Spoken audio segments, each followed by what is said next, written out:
Hi, I'm John from Just Whiskey.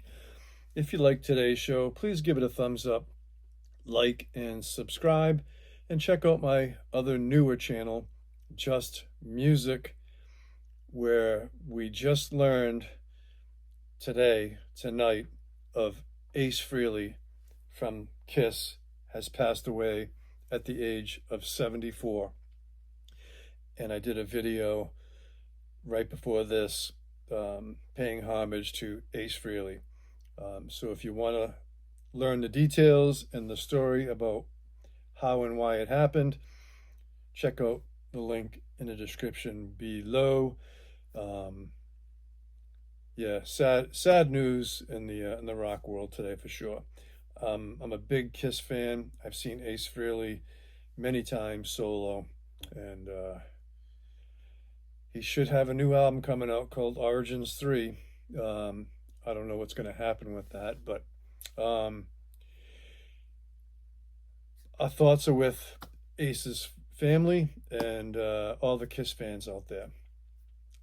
Moving on to today's review, it's the Oban 12 Diageo Special Release 2025. I've already reviewed the Talisker 14-year-old, and I've already reviewed the Clynelish 18-year-old. So check out those videos. And the Clynelish 18, I received a lot of comments regarding the waxiness of Clynelish and the black gunk that collects in the faints receiver at the distillery, and how that affects the waxiness and how they clean it and then reintroduce this black sludge, black gunk back into the faints receiver.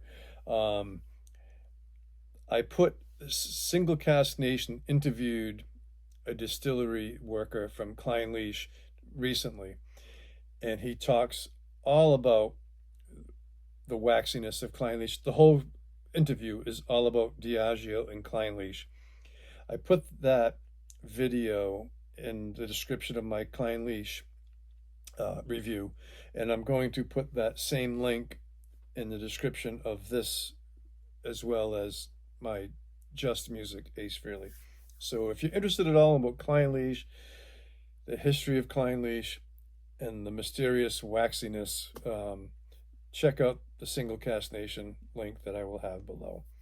All right, and then before I forget, so today is October 16th, 2025. This coming Sunday, October 19th, is the deadline to vote for the OSWAs, the Online Scotch Whisky Awards, of which I am a contributor.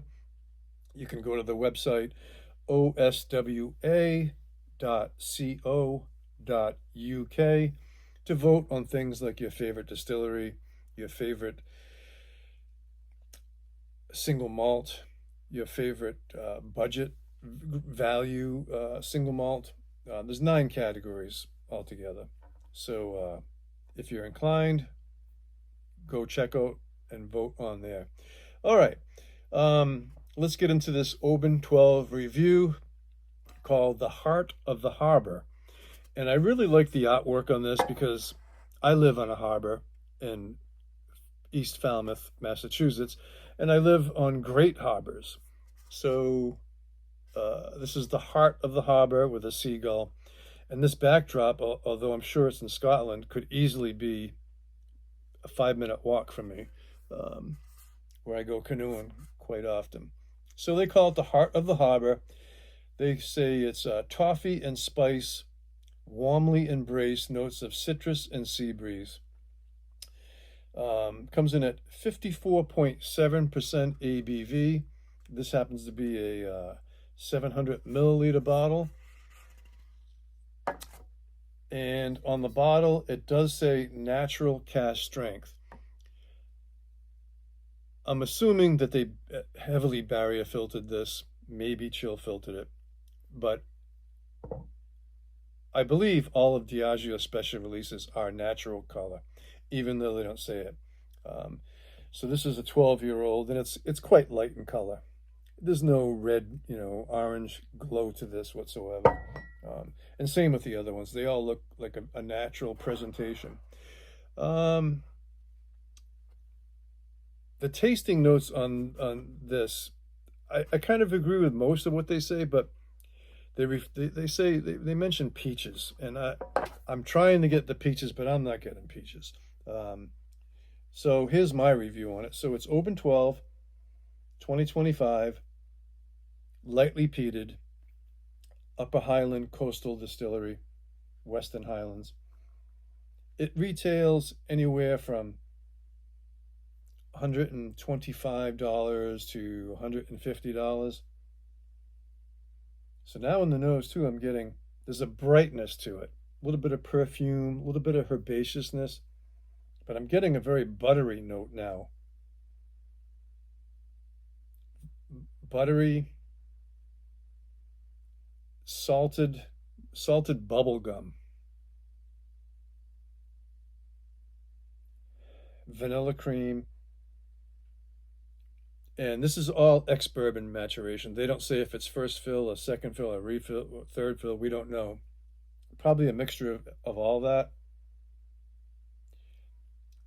So it has a bourbon-esque nose about it as well, which will translate to the palate and will translate to the finish. All right. On the palate. Yeah, just picked up maybe like a slight burnt popcorn note too. Burnt buttery, salted caramel, bubble gum. All right, on the palate.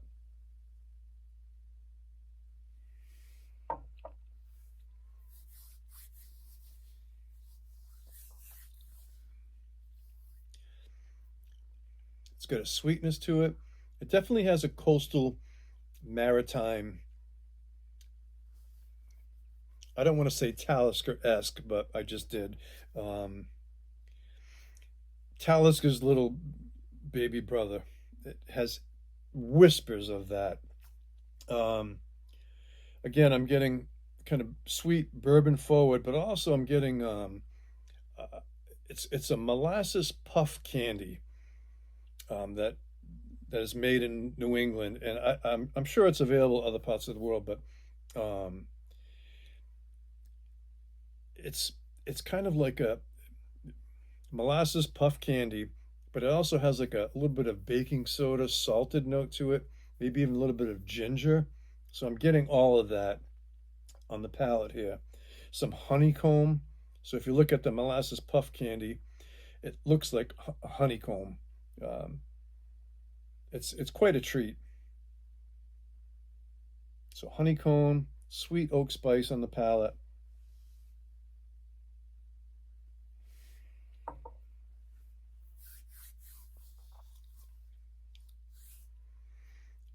Definitely get some sweet, sour, brininess. Again, that strong bourbon presence is there. Maybe they had some wet casks in here. It finishes with a sweet, dry, bitter spiciness. I would say the finish is medium plus, but that dry oak spice does linger for quite a while. So medium to long in that regard. Um, I do like Oban 14, the core release, even though it's at 43%. It's a easy sipper. That's a perfect bottle to bring at a campfire. Um, a group of people could easily kill a bottle of Oban 14. A few friends, by a campfire over an evening. It's that quaffable. So I do like that. Yeah, I'm getting a lot of salinity in this, a lot of brininess on the finish. It's mouth watering.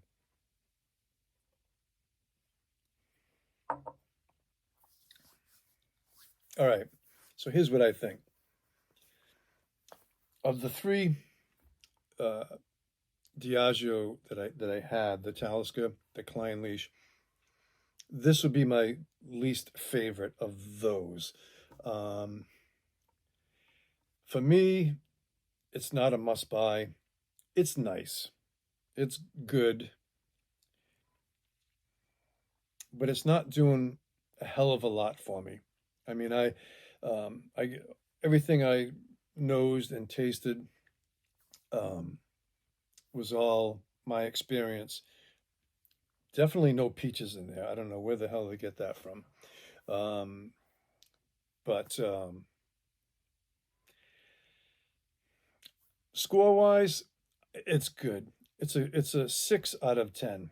Okay. For the money, if it's about $125, $10 a year for the cask strength, it's not too offensive in that regard. However, the last 2 years of the Oban special releases are in a glass case at a retailer that I go to, along with the last 2 or 3 years of Lagavulins, the last 2 years of Oban, last year's Rose Isle is still in there. There might be some others. So these things, some of the Talisker seem to go fairly quickly. Some of the other ones, but so yeah, this is good, but it's not wowing me at all. It's not overly complex. It is what it is. It's good. 6 out of 10, I think, is an honest score for it. Hope you enjoyed today's review. Our thoughts go out to Ace Frehley's family and fans, and all the KISS Army out there. And may he rest in peace. And this Sunday is the last day to vote for the Oswas. So check that out. Like, subscribe, and thanks for watching, folks. Hats off to you all, and take care.